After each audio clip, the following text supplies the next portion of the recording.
Hi guys! Welcome to my review of Pretty Little Liars episode 712. These books were made for stalking. If you missed my last review, you can check it out. I'll put it on a bubble up here of episode 711.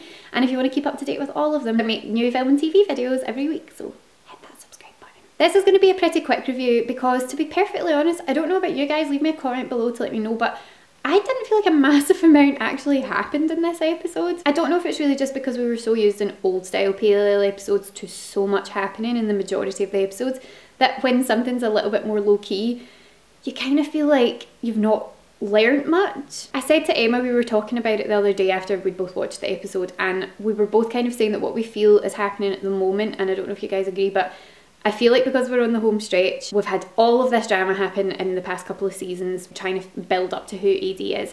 And now we're on the home stretch, we've got 10 episodes left, or now we've got 8 episodes left. How I feel that it's going to go is that in the very final episode, no, lies, in the penultimate episode, so the episode before the finale, I think that at the very end of it, we're probably going to find out who AD is, or be just on the cusp of finding out who AD is.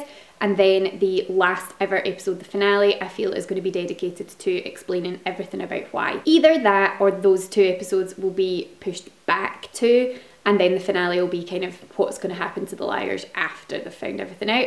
So I feel like the last 2 or 3 episodes are where everything's really going to culminate and where we're going to find out everything.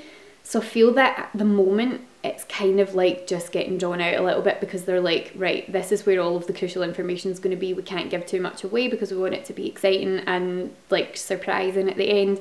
So they're just having to kind of like drip feed the first few episodes of this half of the season. So in that, it kind of feels like they're stalling a little bit and we're not getting as much as we really would like to get out of the episodes because they can't do too much. They can't bring in too many new characters. They can't do too many new plot lines because it's about to finish, so we need to keep everything sort of tight. So yeah, I don't know, let me know if you agreed with that in the description box, not the description box, you can't type in there, in the comments down below, let me know if you kind of felt similarly to that. So the person whose turn it was with the game in this episode, that's what I'd also said to Emma, is I figure that we're just going to have the first 5 episodes of this half being each one of them having their turn on the game. So Spencer had hers, now Emily's had hers, so maybe the next episode will be Aria, Hannah, Alison, whatever, you know, they're all going to have a shot, and those clues, obviously to get the little jigsaw pieces, are going to bring all together. So this episode was kind of like Emily-centric. It was Emily's turn to play the game, and she was up against a horribly frustrating Alison 2.0 in the school. So obviously it was really just to show that A has, you know, ways and means of getting involved in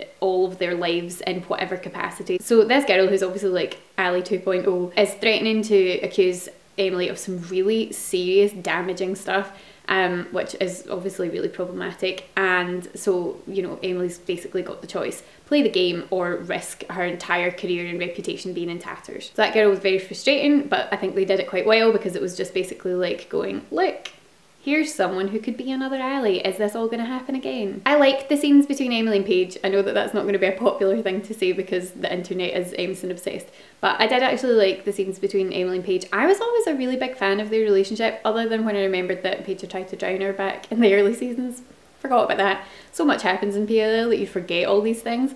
But when they were actually a couple and they were actually together, I liked them, and so I do quite like the chemistry between those characters. I think it works quite nicely. But you know, there's no point in getting in any way invested in that because Emerson's the way forward, clearly. Ali didn't have a massive amount to do in this episode. I'm kind of wishing that Jason would just reappear at some point, but I'm also wondering if he won't because maybe he is AD. I'd love that so much. Like, other than Ren, like, I'd just love it to be Jason. That would be amazing. But yeah, I'm kind of wishing that he would reappear, or that someone else from her family would reappear, just to kind of give her something else to do or someone else to lean on. The Arya and Ezra stuff, I don't know. Like, something that I noticed actually was I read a couple of like theory videos. Actually, if you don't want to hear potential theories, I don't think this is necessarily going to happen, but if you don't want to hear potential theories, like, I'll put somewhere here where to move this video to skip what I'm about to say. But I was watching a potential theory video the other day that was talking about the idea of Spencer having an evil twin, and that being that's who AD is going to be. Which I really wasn't on board with to begin with, but actually having watched a couple of videos, I get where people are coming from with that, and I love theory videos. They're almost more entertaining than the show at times because the thought and the intricate detail people put into these is amazing. But anyway, they were talking about that. So then through the episode, I noticed that there was a line that kind of could be interpreted as suggesting that Arya has a twin, and a line that could be interpreted as suggesting that Spencer had a twin. So, you know, PL is twin obsessed, it's all twins, Mary Jake and Jessica, the idea that Ali could potentially have a twin, but it turned out to be Cece. They're twin obsessed. So there was a line where Arya bumped into the journalist who was looking for Ezra, and he was asking about Nicole and saying, oh, his former fiance and whatever, and Arya was like, look, I'm his fiance and he's not here, so go away. And the journalist said, oh, I'm sorry, I didn't realise there were two of you, which I was like, now I'm just like reading into everything, but I was like, could you be suggesting that Arya has a twin? And then further on in the episode where Spencer and Veronica were having a conversation in the house, and Veronica was sort of trying to talk to Spencer about the fact that, you know, family's not about blood, it's about the bonds that you have and the home that you have. And Spencer had said something along the lines of feeling like a part of her would always live in Radley, and I was like, is that suggesting that you have a twin? Are they throwing all these lines in just to make the twin theories seem more plausible? I don't know. But yeah, so I was picking up on all these little things that are probably not going to come to fruition, but it's kind of fun to look out for them. Speaking of that scene, I loved the scenes between Spencer and Veronica. That was my favourite part of this episode, really, was the moments between the two of them, because I'm sad about this turn in the storyline, and I think the fact that Veronica's like selling the house and wanting to kind of move on from everything that's happened in the past makes sense, but it's a shame because, like she said, that house has been something that, okay, so there's a lot of bad memories attached to it, but there's also a lifetime of family memories between the four of them when things were good to move away from, so it's a bit of a shame. So yeah, the fact that she was saying, you know, my whole life's been about my girls, like you two kids have been everything to me, and everything that I've done throughout my life to make this home feel like it's a secure and loving place for you guys, that's been my aim in life. And at that moment Spencer had her back to her, and I really wanted a hug in that moment, but I think it's more realistic that there wasn't because Spencer's still really hurt and struggling.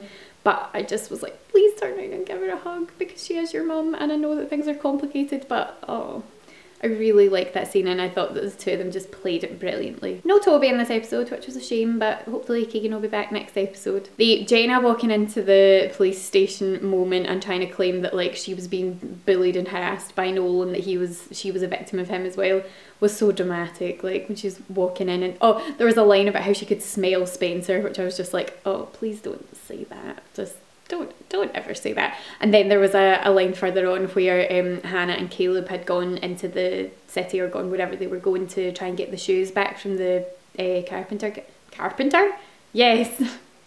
Carpenter's fixed shoes. But no, when she'd gone in to go and pick up the shoes to make sure that Jenna didn't get to them, because obviously with the copied dress she was thinking she was going to get the shoes as well. And then Jenna was talking to Caleb and was like, oh, I know it's you, Caleb, her smell clings to you. And I was like, oh, why must you say these things? Why? But anyway, those moments were all a bit like melodramatic, but it's PLL, so we let that slide because standard. But yeah, other than that, I feel like we didn't really gain a massive amount of new information in this episode. I feel like we didn't really get any new clues or anything to really build on. I feel like everything that we're working with is information from before.